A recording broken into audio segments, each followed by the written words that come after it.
तो देखिए 13 विधानसभा सीटों पर उपचुनाव की काउंटिंग जारी है। 7 राज्यों की 13 विधानसभा सीट पर उपचुनाव हुआ था। पश्चिम बंगाल की 4, हिमाचल की 3 सीटों पर काउंटिंग, एमपी, बिहार, तमिलनाडु की एक सीट पर काउंटिंग, उत्तराखंड की 2, पंजाब की 1 सीट पर काउंटिंग की प्रक्रिया लगातार चल रही है। तो देखिए मध्य प्रदेश, पश्चिम बंगाल, बिहार समेत कुल 7 राज्यों की 13 विधानसभा सीटों पर उपचुनाव के वोटों की गिनती जारी है। पिछली बार बीजेपी ने 3 सीट, कांग्रेस 2, अन्य पार्टियों ने यहां पर 8 सीटों पर जीत दर्ज की थी। इस उपचुनाव में 10 सीट विधायकों के इस्तीफे और 3 सीट मौजूदा विधायक के निधन के चलते खाली हुई थी।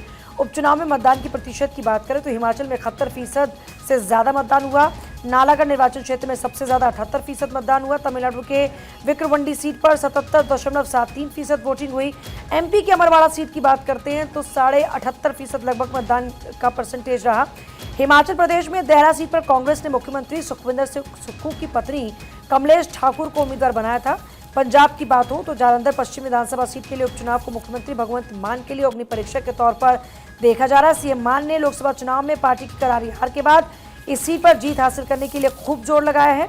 बता दें कि ये लोकसभा चुनाव के दौरान आम आदमी पार्टी को यहां पर बड़ा झटका लगा।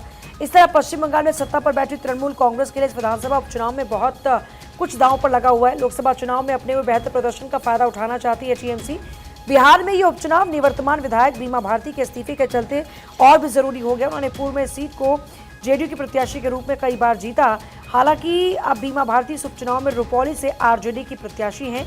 देखा जाए तो विधायकों के इस्तीफे और पाला बदलने से चुनावी समीकरण बदलते हुए जरूर नजर आ रहे हैं।